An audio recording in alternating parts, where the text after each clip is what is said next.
प्रायः यह देखने में आता है कि अपनी इच्छा के अनुसार फल मिलने पर आदमी उन्मत्त हो जाता है और कभी-कभी अहंकारी भी हो जाता है, और इच्छा अनुसार फल न मिलने पर वह दुखी हो जाता है।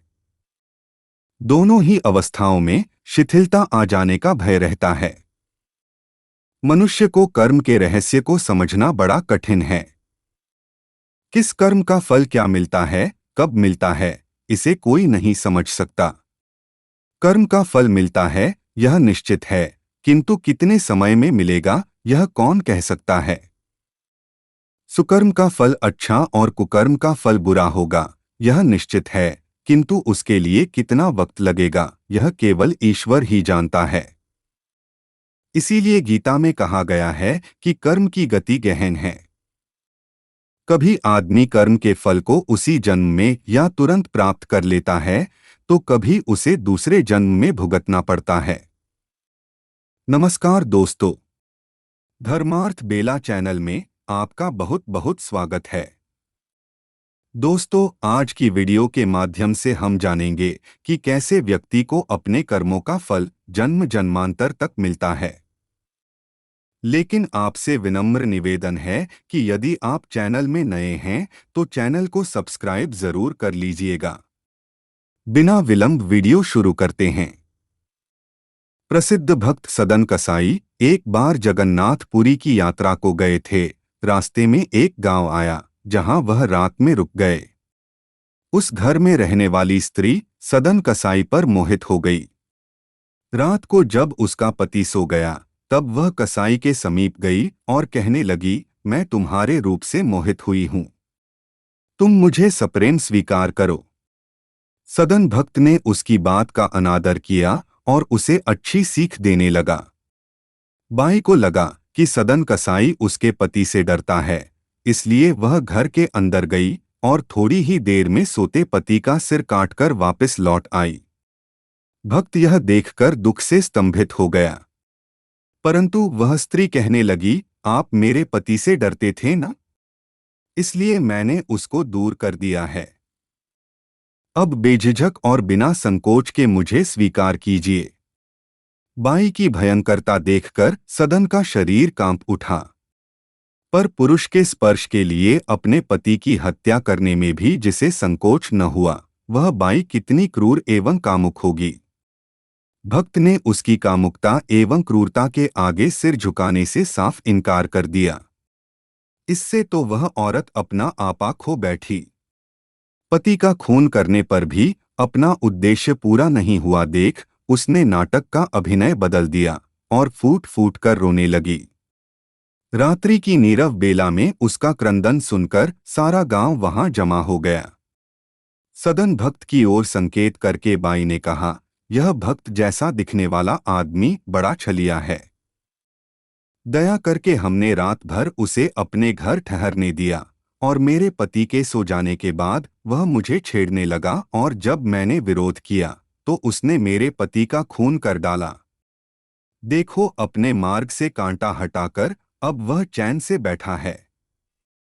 उसकी पोल खुल गई, इसीलिए तो वह चुप है। इस ढोंगी और हत्यारे को सजा मिलनी चाहिए। ऐसा कहकर वह आठ आठ आंसू रोने लगी, मानो अपना सर्वस्व ही खो बैठी हो। गांव के लोगों ने भक्त सदन को पकड़ लिया और दूसरे दिन गांव के मुखिया ने उसको दंड दिया। उसका एक हाथ काट देने की सजा दी गई। सदन भक्त ने हाथ काटने पर भी कोई चीख पुकार या विरोध नहीं किया। हर एक कार्य में शिव को देखने वाले इस भक्त ने हाथ कट जाने में भी मंगल का दर्शन किया और ईश्वर की कृपा को देखा। फिर यात्रा को पुनः आरंभ किया। जगन्नाथपुरी में पहुंचकर बड़े प्रेम से प्रभु का स्मरण करने लगा। कालांतर में एक धन्य दिन आया जब परमात्मा ने उसे साक्षात दर्शन दिया। वह अत्यधिक खुश हुआ। परमात्मा से कुछ बातचीत भी हुई। इसके बाद भक्त ने अपने कटे हुए हाथ के बारे में पूछा और बोला कि मैं तो इस जीवन में आपका भजन करता हूँ, पाप कर्म कभी नहीं किया, फिर भी हे प्रभु, बिना किसी अपराध के मुझे यह महान दंड क्यों मिला? इसका कारण क्या है?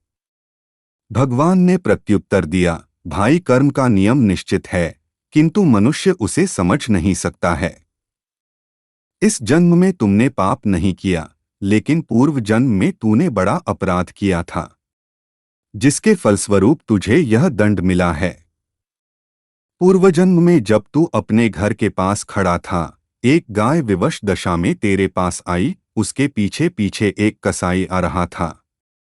जब वह कसाई तेरे समीप पहुंचा, तो तूने गाय को बचाने का प्रयत्न करने के बजाय उसे कसाई को दे दिया। कसाई ने उस गाय की हत्या कर दी। इस जन्म में वह गाय तुझ पर मोहित होने वाली स्त्री बनी और कसाई उसका पति बना। वह अपनी स्त्री के हाथों मरा और तूने जो पिछले जन्म गाय को अपने हाथ से कसाई को दी थी, सो तेरा हाथ काटा गया। जा, अब तूने मेरा दर्शन किया है, अतः तू जब चाहेगा तब मेरी कृपा से तेरा हाथ फिर निकल आएगा। सचमुच कर्म की गति गहन है, फिर भी निश्चिंत है। इस संसार में कुछ लोग अच्छा शरीर लेकर पैदा होते हैं, तो कुछ दुर्बल, अस्वस्थ या विकृत शरीर लेकर जन्म लेते हैं। कुछ बालक इतना मधुर संभाषण करते हैं कि सगे संबंधी उससे तृप्त नहीं होते। कुछ जन्म से ही मूक रहे हैं और कई रोगों को विरासत में लेकर आते हैं। लोगों को किसी से प्रेम होता है तो किसी से बैर। कभी कभी अजनबियों से प्रीति हो जाती है और प्रेमी जनों से मनमुटाव हो जाता है। पास रहते हुए भी मनुष्य बहुत दूर हो जाता है। कोई आदमी सुख एवं संपत्ति के लिए जितना प्रयत्न करता है, उतना ही दुख और विपत्ति पाता है। एक दूसरा है कि बुरे काम करके भी सुख भोगता दिखाई देता है। एक आदमी बूढ़ा हो गया और उस पर दुखों का पहाड़ गिरता है, फिर भी उसकी आंख नहीं खुलती। वह न तो संसार से हटता है और न ही प्रभु की शरण में जाता है। कुछ दूसरे लोग हैं कि सब प्रकार का सुख होते हुए भी भगवान को याद करते रहते हैं। कुछ लोग बचपन से ही संसार सुख छोड़कर ईश्वर के मार्ग में निकल पड़ते हैं। व्यक्ति को कर्म के अनुसार ही शरीर, माता पिता तथा जीवन की सारी सामग्री प्राप्त होती है। अपने पुरुषार्थ से वह अपने जीवन को अधिक सुंदर और उत्कृष्ट बना सकता है। गीता माता कहती हैं कि मनुष्य कर्म करने में स्वतंत्र है। जो हो गया है उसका कोई चारा नहीं, किंतु आगे क्या करना है, कब करना है और कैसे करना है, इसका निर्णय मनुष्य स्वयं कर सकता है। इस प्रकार मनुष्य अपने जीवन का निर्माण कर सकता है। जो करता है वह भरता है, यह नियम अटल है।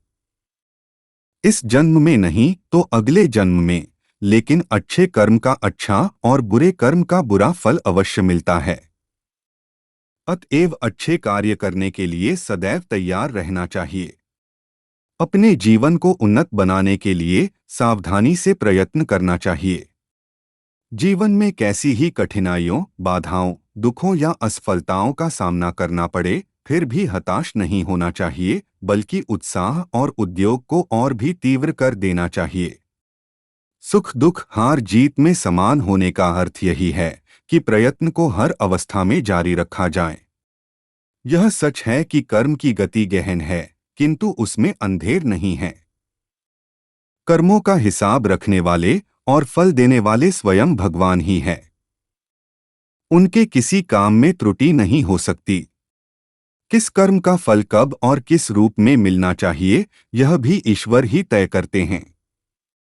इस बात को अच्छी तरह समझकर बुद्धिमान पुरुषों को चाहिए कि दुष्कर्मों से बचें और सत्कर्मों में जुट जाएं। दोस्तों, वीडियो अच्छी लगी हो तो लाइक और शेयर जरूर कीजिएगा। जय श्री कृष्णा।